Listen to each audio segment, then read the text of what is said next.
ኃጢአት ነው የሚለው ኮንሰፕት ከየት ነው የመጣው? ከየት ነው የመጣው? ላይክ ሴቶች ሱሪ ሲለብሱ ኃጢአት ነው የሚለው ኮንሰፕት ማለት ነው።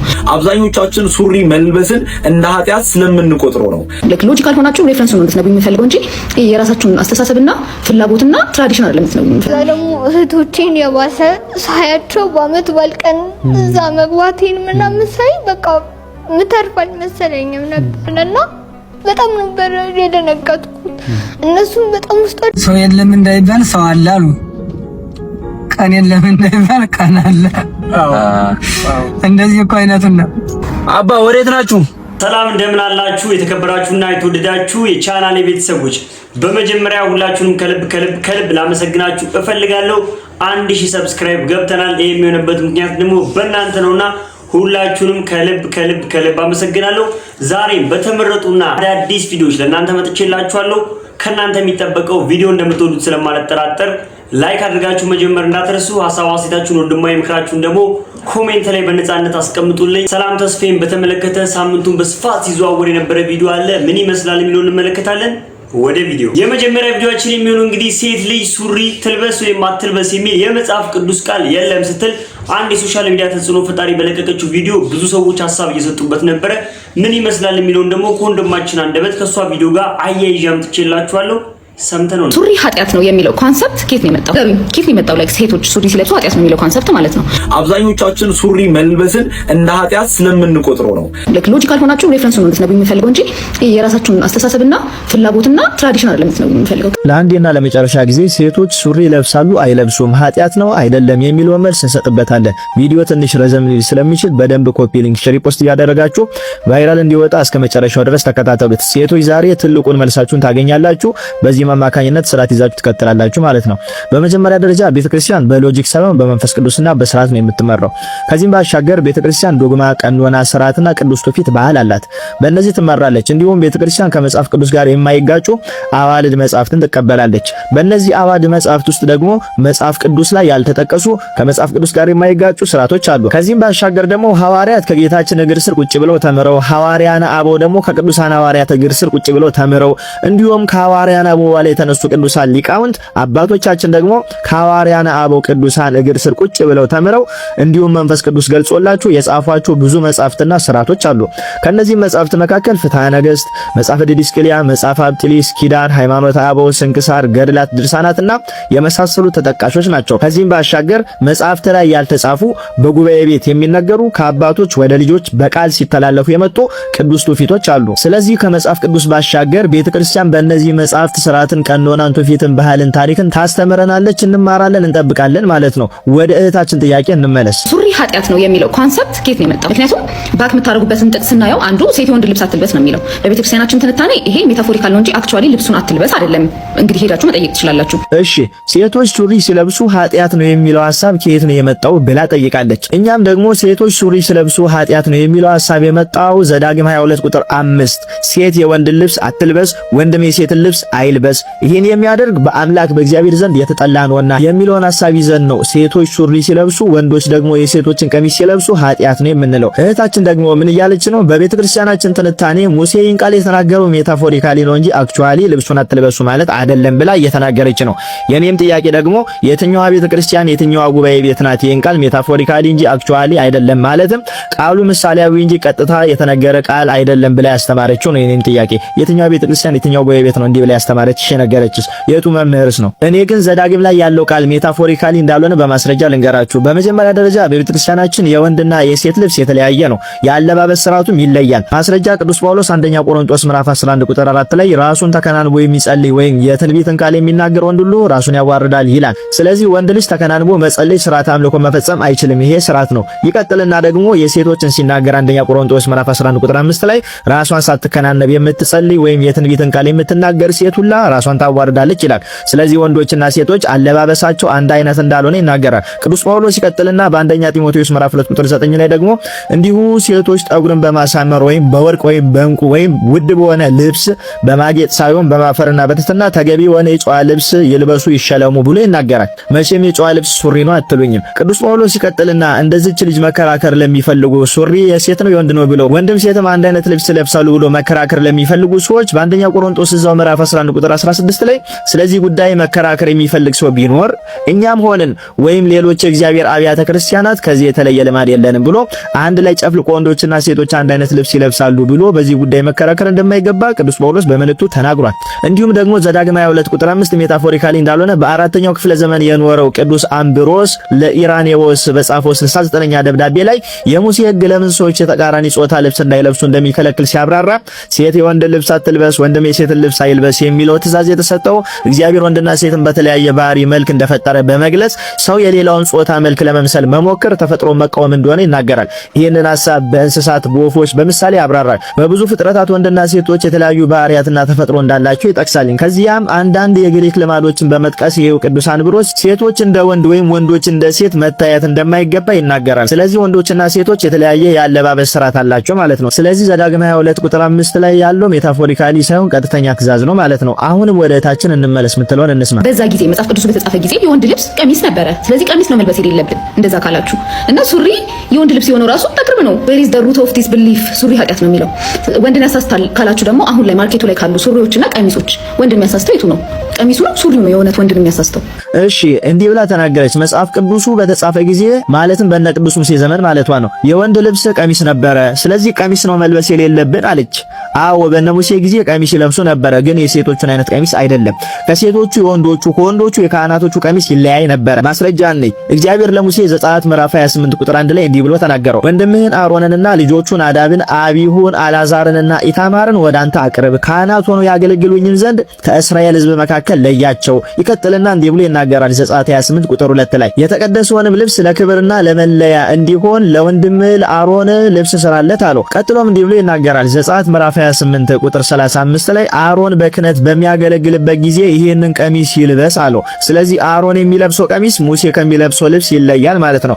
ቀጥሎም ዘጸአት 28 ቁጥር 43 ላይ አሮንና ልጆቹ ዘወትር ወደ ድንኳን ሲገቡ ወይም በተቀደሰው ስፍራ በክህነት ለማገልገል ወደ መሰዊያው ሲቀርቡ ይለብሱታል። በዚህ አይነት የውስጥ ሰውነታቸው ስለማይጋለጥ ከሞት ይድናሉ።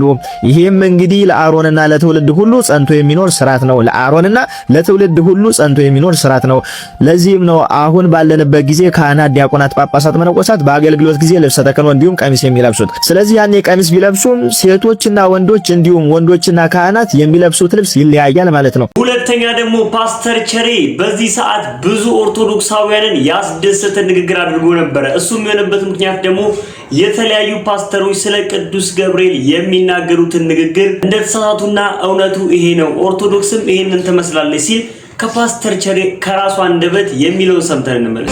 ገብርኤልን መላእክትን ማምለክ ጣዖት አምላኪነት ነው። መርቆሪዎስን ማምለክ ጣዖት አምላኪነት ነው። እንግዲህ ያልኳቸው ያለሁት ነገር መሰላችሁ አንዱ ኢትዮጵያን ጨለማ ውስጥና ድንቁርና ውስጥ ወደ ኋላ ቀርነት ላይ የከተተው በፈጣሪ ፋንታ ፍጥሩን ለማምለክ የሚደረግ ጣዖት አምላኪነት ነው። መላእክቶች የተገደቡ ናቸው። የትኛው ጸሎት? ይሄ የጸለይከው ጸሎት ተሰምቶልሃል። ተርላና ደስታ ነው የሚወለደው አንተ ቤት። ይሄ ተውኩት ጸሎት ተርላና ደስታ ይዞ መጥቷል። ጽናትህ፣ ልመናህ፣ ቆይታህ ፖለቲካው ሳይፈታ፣ ችግሩ ሳይፈታ፣ እርጅና ሳይፈታ በታማኝነት ትዳር ውስጥ በመቆየትህ ያ የጸለይከው ጸሎት የጠበቀኝ መጠበቅን አይቼዋለሁ። ጸሎትህ ተሰማ አለው ገብርኤል መጥቶ። ዋው ይሄ እንዴት ይሆናል አለ ገብርኤል። እዚህ ጋር ነው ገብርኤል። እንግዲህ በቃ ገብርኤል ቀልድ ማያቅ መሆኑን የምታውቀው እዚህ ጋር ነው። አላዋዛለት። እኔ አለው በእግዚአብሔር ፊት ምቆም ገብርኤል ልኛል። በጊዜው የሚፈጸመውን የአምላኬን የምስራች ይዤ መጥቼ ስላላመንክ አለው እስከምትወልድበት ቀን ድረስ ዲዳ ትሆናለህ ብሎ ዚፕ ጽው አረገለት። አየ መልአክ ቀልድ አያውቁ አልፉም። ውልፍት ከተሉ ሸክ ነው የሚያደርጉ። ከመጡ እግዚአብሔር ይመስገን እዛው ያያዝልን ጌታ። እውነት ነው ገብርኤል ቢመጣ እኮ ገብርኤል አይለቅህም እኮ እንደ ቀልዳፍን ተርመሰ ሰተረክ ሾጣር ቢያረግ የምሬን እኮ ነው የሚል። ያው ሲጀመር እግዚአብሔር ነው የሚልካቸው። ናስቲ ገብርኤል እያልን የምንልከው ገብርኤል የለንም እኛ። ምክንያቱም የእግዚአብሔር መላእክት ናቸው። እግዚአብሔር ነው የሚያዛቸው። የምን ድፍረት ነው? የምን ድፍረት ነው እንዴ? የምን ድፍረት ነው? እንኳን የእግዚአብሔርን መልአክ የጎረቤት ሰራተኛ ጠርተሽ ሸሚዝ ታሳጥቢያለሽ እንዴ? ይቻላል እንዴ? ነይ አንቺ ባጠኑ ነይ ንምስል ቀቢ ይባላል እንዴ? ሰው እዛ ግቢ ያለውን እንኳን አንጠራም። እንኳን ይውላችሁ አንዳንድ ሰዎች ንቀት ነው የሚመስላቸው። ነው አክብሮት ነው። መላእክትን የሚያዝ ማብቻ ነው እግዚአብሔር። አንዳንድ ፋሮች መላእክና ምና እንደዚህ ይባል የለም። ማን አንተ መላእክትን የምታዝ? ሲጀመር መጀመሪያ ትንሹ አቦቸር የሚባለው ልጅህን እዘዝ። በስርዓት እሱን ማዘዝ ማትችል እንዴት ነው መላእክ ጋር ዘለ የምትሄደው? አይቻልም፣ ነውር ነው። እነሱ በጣም ረቂቅ ናቸው። የሚያዛቸው እግዚአብሔር ነው። መላእክትን ጥምድ ያረጋችሁ ጴንጤዎች እኔ ምን ሆነን ነው? ምን አይነት በሽታ ነው የገባብን? እንዴት መላእክት እንዴት ይጠመዳል? መላእክ እንዴት ጠምደዋል? በደንብ ስማኝ። የምድር ኑሮ ተጠናቆ ሲያልቅ ሰማይ ታያቸዋል አሉ። ልመድ እዚህ ለመኖራቸው ዕውቅና ስጥ፣ ክብር ስጥ። ለምን ካልከኝ አሉ እዛ ሰማይ ምንድነው የምናየው ካልከኝ ብዙ መላእክት እናያለን። ብዙ የእግዚአብሔር መልአክ አገልጋዮች መጽሐፍ ቅዱስ ሺህ ያገለግሉት ነበር። እልፍ አእላፍ ደግሞ ቆመው ነበር ይላል። ከዙፋኑም የእሳት ፈሳሽ ይወጣ ነበር ይላል። በአምላካቸው ፊት ለማገልገል የተሰየሙ ብዙ መላእክት አሉ። ሰማይ ምን መላእክት እናያለን። ራእይ ምዕራፍ 7 11 እስከ 12 መላእክቱም ሁሉ ምኖቹ መላእክቱ ሁሉ በዙፋኑና በሽማግሌዎቹ በአራቱ ምሰሶች ዙሪያ ቆመው ምኖቹ የእግዚአብሔር መልአክ ታያቸዋለህ። እነ ሚካኤል፣ እነ ኡራኤል፣ እነ ገብርኤል ሁሉን አንድ ነው የጎደለው። ሳጥናኤል ነው የተጣለው። ሌሎቹ ሁሉም አሉ። የፓስተር ቸሬን ንግግርስ እንዴት አያችሁት? ፓስተር ቸሬ በብዙ ኦርቶዶክሳውያን ዘንድ የሚወደድ በኦርቶዶክሳውያን ብቻ አይደለም በሌላ እምነት ላይ የሚገኙ እህት ወንድሞቻችንም ጭምር በአንድ ድምጽ ተስማምተው የሚወዱት ወንድማችን ነው። ፓስተር ቸሬ ቃሉ ታሰማለን። ሌላው ደግሞ መለሰ ላይ የቀረበችው ትንሿ ብላቴና ማዕዶት ሳምንቱን በስፋት ብዙ ሰዎች እንዲነጋገሩበትና ብዙ ሰዎች ከልባቸው እንዲያዝኑ ምክንያት የሆነ ቪዲዮ በእሸቱ መለሰ በኩል ዩቲዩብ ቻናሉ የተለቆ ነበር። ቅንጭብጫቢ ትንሽ ቪዲዮ እንመልከትና በሱ ዙሪያ አንዳንድ ሀሳቦችን እንለወጥበት። ደግሞ እህቶቼን የባሰ ሳያቸው በአመት ባልቀን እዛ መግባቴን ምናምን ሳይ በቃ ምተርፋል መሰለኝም ነበርና በጣም ነበር የደነገጥኩት። እነሱም በጣም ውስጣቸው ተነክቶ ነበር። እንባቸውን መቆጣጠር አቅቷቸው ራሱ አላወሩኝም ነበርና በመከራ ጽና በፈተና ጽና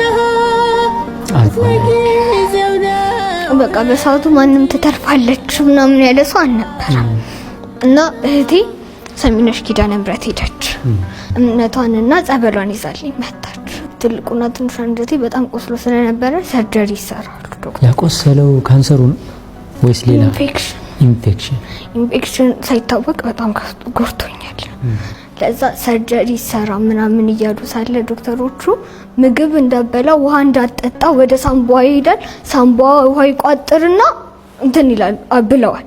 ከዛ ግን እንደዛም ሆኖ እናቴ የሰሚነሽን አንድ ማንኪያ ማርና ጸበል ትሰጠኝ ነበር ጧት።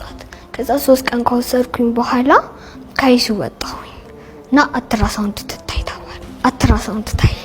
ከዛ አትራሳውንዱ ሲታይ እየዳነ ነው፣ ትንሽ ብቻ ነው ያለው ማለት ነው ቁስለቱ። አዎ ሰሚነሽ ኪዳነ ምሕረት በጣም ተአምር ነው ስል ወደ ሳምቦ ይሄዳል ምናምን እያሉ እናቴ እምነቷ ራሱ መስጠቷ ራሱ እንኳንም ሰጠችኝ ያልኩት። እስካሁን ደስ የሚገርመኝ ነገር የእናቴ ጽናት። ምክንያቱም አተርፍም ከተባለ አንዳንድ ሰው ይፈርምና በቃ እዛው ቤቷ እንትን ትበል ብሎ ፈርሙ ይወጣል። ሕክምናውን አቋርጫለሁ ብሎ ከዛ እንደዛ ለማድረጓ ራሱ በጣም ትልቅ ነገር ነው። እንደዛ ብታረግ ኖሮ እስካሁን ድረስ አሁን አንተ እኔ ቆሜ ላወራ አልችልም ነበር። ልክ ነው። እግዚአብሔር ይመስገን። እሺ ከዛ በቃ ቦልማሮ ይሰራላት ተባለና ቦልማሮ ተሰራልኝ። ከዛ ያ የመቅኔው ምርመራ ማለት ነው አማርኛ ይመለስ። እሺ ተሰራና አሁን እዚሁ ከዛ ጀምሮ እስካሁን ኬሞ እየወሰድሽ ነው? አዎ 3 ሳይክል እንደሱ አይነት 6000 ዶ 3 ሳይክል ጨረስኩ ማለት ነው እስካሁን ድረስ። ኢንፌክሽን ገጥሞሽ ያውቃል በዚህ ሂደት ውስጥ? አዎ በጣም እኔ ከኬሞ በላይ በጣም የጎዳኝ ኢንፌክሽን ነው። እንዴት? አፍ መቁሰል፣ ምላስ መቁሰል ከላይ የሚታይ ማለት ነው። ውስጥ ደግሞ በአልትራሳውንድ ምናምን የአንጀት ቁስለት ምናምን ፈንገስ። እሺ ምን ላይ ነሽ አሁን ታዲያ? በኬሞቴራፒውም ሊሆን ይችላል ምኑ ጋር ነሽ አሁን? ይሄ ከፊንጢጤና ከማህፀኔ ባህል የሆነ ቁስል ወጥቶ እሱን እያከሙት ነው በኢንፌክሽን መድኃኒት። ኬሞቴራፒው እየጨረስሽ ነው? መሀል ላይ ነሽ? ገና ነሽ? ትራንስፕላንት ያስፈልገኛል። የምን ትራንስፕላንት? የመቅኔ ቅየራ ማለት ነው። መቅኔ ማለት ደም የሚያመርተው ነው የሰውነታችን ክፍል። አንቺ የመቅኔ ንቅለ ተከላ ማድረግ አለብሽ ብለዋል ዶክተሮች። ሌላው ደግሞ አንድ ወንድማችን መኪናውን በማሽከርከር መንገድ ላይ ለሚያገኛቸው ሰዎች እስከ ቤታቸው ድረስ ሊፍት በመስጠት ከተለያዩ ሰዎች ጋር መኪናቸው ውስጥ ቁጭ ብለው የሚያደርጉትን ንግግር ሶሻል ሚዲያ ላይ ይለቃል። በአሁኑ ሳምንት ደግሞ ኦርቶዶክስ ተዋህዶ አባት የሆኑ እጅግ በጣም ግርማ ሞገሳቸው ያማሩ 2 አባቶችን በመኪናው ጭኖ መንገድ ላይ እየሄደ በነበረበት ሰዓት ሲነጋገሩ የነበሩትን ቪዲዮ ለቆ ብዙ ሰዎች እየተነጋገሩበት ነበረ። ይሄ ነው ኢትዮጵያም እያሉ ነበረ። ምንስ ነው የተነጋገሩት? ምን እያወሩ ነበር የሚለውን ደግሞ በቪዲዮ እንመለከታለን ማለት ነው። አይተነው ነው። ሰው የለም እንዳይባል ሰው አለ አሉ። ቀን የለም እንዳይባል ቀን አለ። እንደዚህ እኮ አይነቱን ነው። አባ ወዴት ናችሁ? የት ጊዮርጊስ? ቤተል? እሺ ልሸኛችሁ ነው። ያው እዚህ ኑር ሰው። ዝናቡ መጥቷል። እዛ እስክደርሱ ይዘን መባቻው እንደገና ጊዮርጊስን ታውቀዋለህ? አጓጉል ሰዓት ወጣን እያሉ። ችግር የለውም ነው ዝጉት፣ እኔ እዘጋዋለሁ። እዚች ጋር ነው ቆይ ነው ከተመጣልን ማለት አይ ቅዱስ ሚካኤል ወጭስ ቅዱስ ሚካኤል እሱን በረከት አገኘ። ቅዱስ ሚካኤል ሆስፒታሉ ተደለ። ችግር የለውም የምትሄዱበት ድረስ አደርሳችኋለሁ። ጊዮርጊስና ወይራ ጊዮርጊስ ታውቀዋል? ወደ ወይራ መሄጃው ላይ ያለው። እሺ እንደነታል። ደህና ነኝ። ሰላም ናችሁ? ይሄ ጊዜ እንደ ጊዜ አልሐምዱሊላህ ማመስገን ነው። ማመስገን። አንድ አባት ያሉትን ሰጥታል መምህር። ሰው የለም እንዳይባል ሰው አለ አሉ። ቀን የለም እንዳይባል ቀን አለ። እንደዚህ እኮ አይነቱን ነው። ሰው የለም እንዳይባል ሰው አለ። አንዳንድ ሰዎች ክፎችን እንትን እንደው ሰው ደግሞ አይቀርም እንዳይሉ ብቅ ይላል። አንድ ደግሞ በጣም ይገርም እኮ ይገርመኛል። ሰው የለም እንዳይባል ሰው አለ። ቀን የለም እንዳይባል ቀን አለ። አዎ ደግሞ ደህና ቀን ይመጣል። ሁሌ ክፉ ቀን አይሆንም። በቀሮች የተባረከ ሰው ነው። ፈጣሪን የሚፈሩ ታላቅ ሰው ያሳደገ ይሄ እየጠፋ መጥቶ አይደል የምንለው? እውነት ነው። ወጣቱ በሙሉ ይወቀሳል፣ ግን ደግሞ ከወጣቱ በጣም አሉ እንደውም ወጣቱ ይሻላል። አዎ ይሻላል። እንደውም መብራን እንደው ሳይው በቃ በእስልምናው በክርስትናው እንደው በሁሉም አሉ እነሱ ናቸው ትንሽ እንዲህ እያለ በእንደዚህ አይነት እኮ ነው አንደኛው ፈጣሪም ደግሞ አንደኛውን አክብሎ ያልተሆነ እኮ እንዲህ አይነቶቹን እያየ ነው አንዳንዴ። ይሄ ትልቅ ነገር ነው ብላችሁ ነው? በጣም ትልቅ ነገር ነው። እንግዲህ አላህ ይቀበላል። ለምነውም ራሱ አራረ ምን የሆነ ነው የሚሆነው። ያው መቼም ሰው እጁና ጤነኛ ሆኖ መቼም እንትን ብሎ የሆነ ነገር ሳይቸግረው መቼም አፍታ አይቆም። ግን ያንን ረግጦ ለምን ያርግልኛል ምናምን ብሎ ይሄዳል። እርጉዝ ተንጥሏ ነው የሚሄድ። ጥዋት እርጉዝ ነፍሰ ጡር ሆና ጥዋት ይሄዳል። እሱ ከባድ ነው። ግን ደግሞ በቃ የፈጣሪን ዋጋ የተረዳ ከፈጣሪ ዋጋ አገኛለሁ ያለ በቃ ዛሬ ይሄን ሰርቼ የማይታየውን ጸጋው እወስዳለሁኝ ብሎ እንጂ የሚታይ ጸጋ ተቆጥሮ የሚሰጥ ብርማ ቢያገኝ የት አካባቢ ቃሊቲ ይሄዳል እንኳን እዚህ። እውነት ነው። ያን ነው ታሳቢ ማድረግ ያ እንደዚህ ልበቅኖች ወንድሞች ትትና እንደዚህ በእርግጥ አመሰራረታቸው ይወስነዋል። አሁን እየጠፋ መጣ እንጂ እኮ በፊት ላይ እንደዚህ ትልልቅ ሰዎችን እናቶችን ነፍሰ ጡር ምናምን መሸኘት እንደ ባህል ነበር። አሁን ላይ ትንሽ ያው በእርግጥ የሚያስቸግር ሰውም አለ፣ ግን ደግሞ ነው እንደናንተ አይነት አባቶች ቅድም ያሉት እኮ እንደው ሰው የለም እንዳን እንዲህ አይነት ሰው አለ፣ ቀን የለም እንዳን ደግሞ እንዲህ አይነት ቀን አለ ያሉት እኮ ለዚህ እኮ ነው እንጂ ሰውም አስቸጋሪ ነው። እንግዲህ አድርገውት ሌላ ችግር የሚፈጥር አለ። እውነት ነው። እኮ ዝናብ እንዳይዘንብባችሁ እኮ ነው እየሄድኩ ነበር እዚህ ሰው እየጠበቀኝ ሳያችሁ ደግሞ ዝናቡን መጣ። ዝናቡ ያጓጉል ሰዓት ወጣን እያልን ነው ፈርቶን የነበረው ዝናቡ የታክሲ ቁመን ይገኝ እንደገና በዚህ ዙሪያ ነው እንመጣው በዚህ አባለም ባንክ ከዛ ደግሞ ተው እናንተ ተውቁም እናንተ ቆዩማ እኔ ሰው ልስጣችሁ ነው ከመግዚአብሔር አዘጋጀልን ነው አላይ ፖፖም እያደረከ ነበር አይደል ስታየን ላይ በኩል ስታየና አደባባዩ አይ እኔማ እዚሁ መሰራችሁኝ። ከዛ ደግሞ ሳይ መንገድ እየሄዳችሁ ነው ዝናብ አደረሳችሁ ብዬ ነው ይሄ ስትል መንታል የሚስት ነው ምናምን አያን ያተረይደ እንተ ሰላምተን ስመጣ ተቆርቆራ ነው ዝናቡ ያልታሰበውን ሳይ እግዚአብሔር ይስጥልኝ። አሚን አሚን አሚን። እድሜያን ብዙ ሀብተን ብዙ ያድርግልን። አሚን። ሲማክል ሲንገንዘብ ትልቅ ነገር ነው። እንዲህ አይነት ልበቀኖች ፈጣሪ አይጥላቸውም።